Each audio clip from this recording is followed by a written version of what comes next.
Welcome to History, Science, Fiber. I'm Zoe McDonald, I'm a biologist, and today is a video tutorial on dyeing with hollyhocks, and also for people who are wanting to teach children about natural dyeing. So today is about using a common edible garden flower, the least amount of equipment possible, and keeping it all fun and simple. Let's dive in.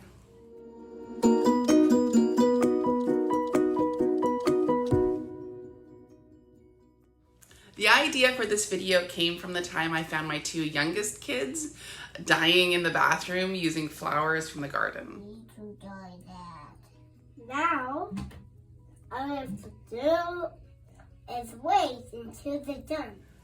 They did need a little extra magic to make it work.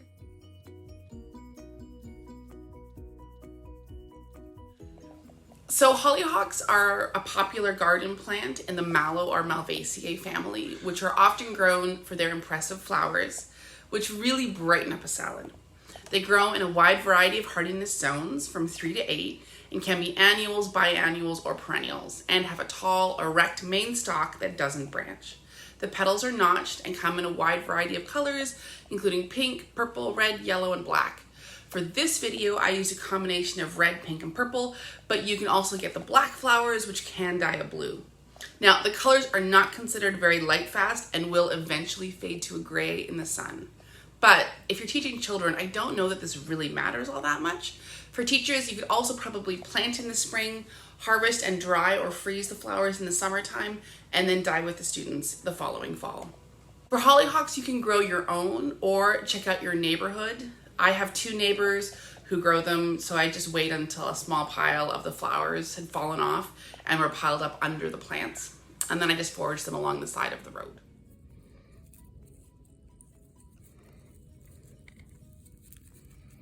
I just went out once in late July and I got about 6 cups of dried flowers from about 6 plants. It was an easy 5-minute forage. Once they fall off the plant, I also think they look a little like tropical drink umbrellas, but like drink umbrellas that have seen things, right? So today you will need 3 jars of roughly the same size. These are 500 milliliter jars. They hold about 2 cups. You don't need lids. You do need a pot that is big enough to fit the 3 of them in all at the same time. Because these flowers are edible, it is one of those rare times you probably could use a cooking pot, but in general, you absolutely should have a separate pot for dyeing. You will need fiber for dyeing. Now, for this demonstration, I used wool yarn, but if you don't have any, you can also use cotton twine. The colors with the cotton will be different. On wool, we'll see a variety of greens. On cotton, you can get a pink, but the colors will be much paler and muted. I'll show you a little later what I mean. Either way, you will need a minimum of 3 skeins, but I suggest 4, and I'll show you why in a bit. Each of these skeins is 20 wraps or loops of yarn at 1 meter each for a total of 20 meters or 22 yards. Now, if you're a teacher and this is for a class, you can just flip over a chair and wind around 4 legs. 1 wind around for each student, plus a couple extra at the end so you have some as well.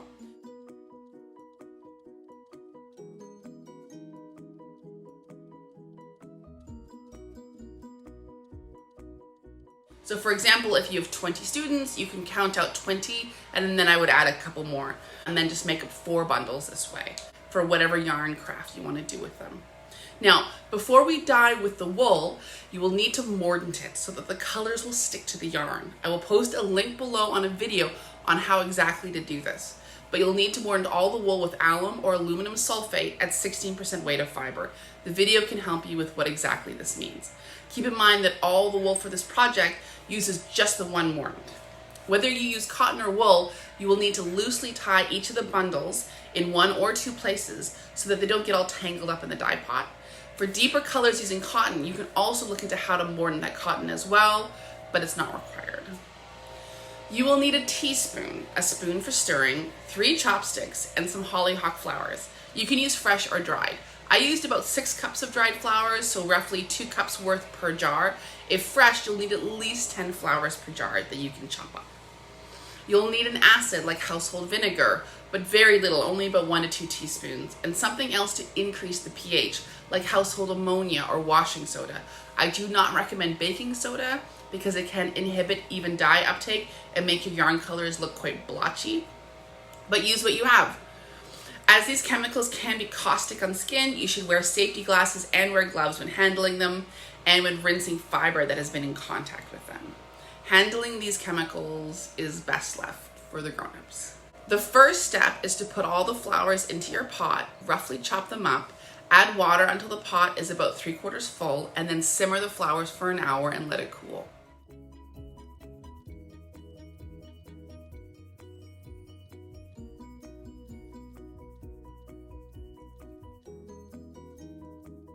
While that cools, you can pre-soak your wool or cotton in water for at least 20 minutes, which will help your fibers sink into the dye pot and take up that dye more evenly.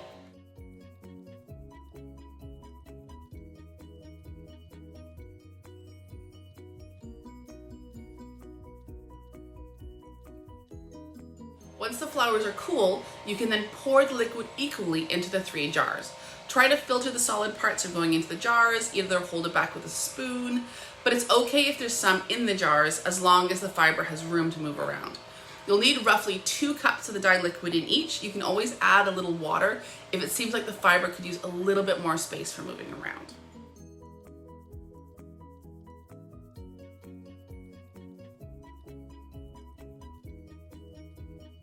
Then you'll want to add a teaspoon of vinegar into one jar and a teaspoon of ammonia or washing soda into another jar. These are going to modify the pH of the liquid in the jars, which will shift your colors.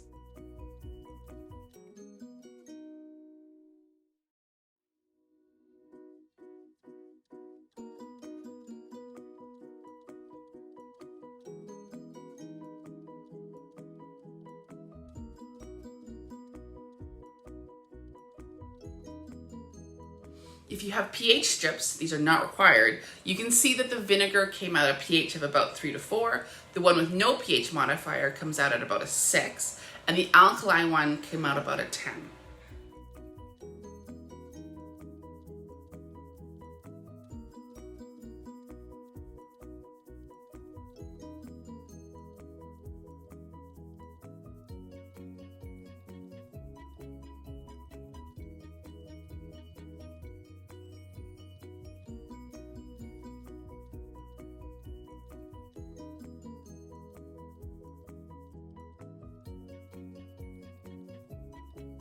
You will also want to label the jars to know which one is which. I labeled one vinegar, one with just a line indicating no pH modifier, and the other one with washing soda so that I could keep everything organized.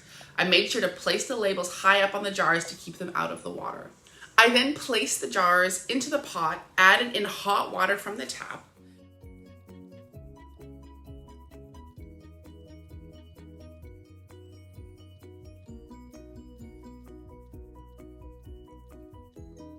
I then added the yarn into the jars. For the 4 skeins, add 1 into the vinegar, 2 into the jar that doesn't have any pH modifiers, and 1 into the washing soda. I then simmered them in the pot on the stove for 1 hour and let them cool down.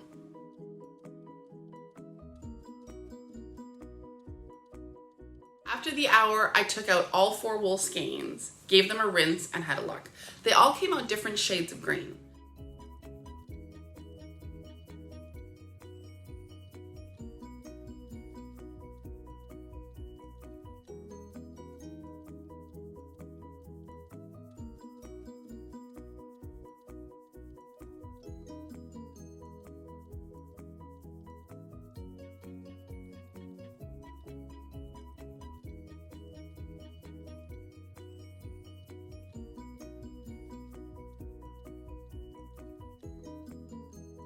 Now, for that extra skein that's still in the jar, you can do something fun. Just rinse it and place one end of the skein into the vinegar jar and the other in the washing soda jar and wait 10 minutes. This is a fun, easy way to create a variegated skein.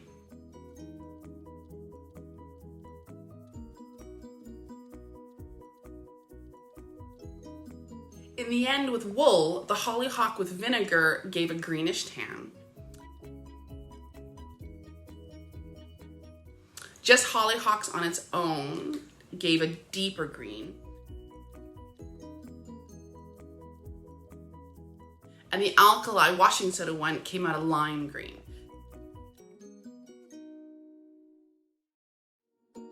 The variegated skein was a combination of all these. If you use the same method but with cotton twine, the vinegar and just Hollyhocks jars will come out a pink and the alkali one will be green, but the colors will be a little paler.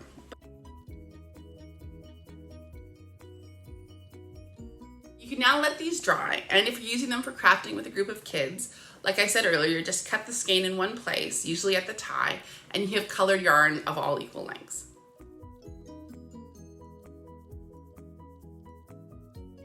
That's it for now. Please let me know in the comments below if you have any questions. Maybe post a photo if you do use this for some dyeing with kids in your life. Until next time, and don't forget to like and subscribe for future videos on natural dyeing.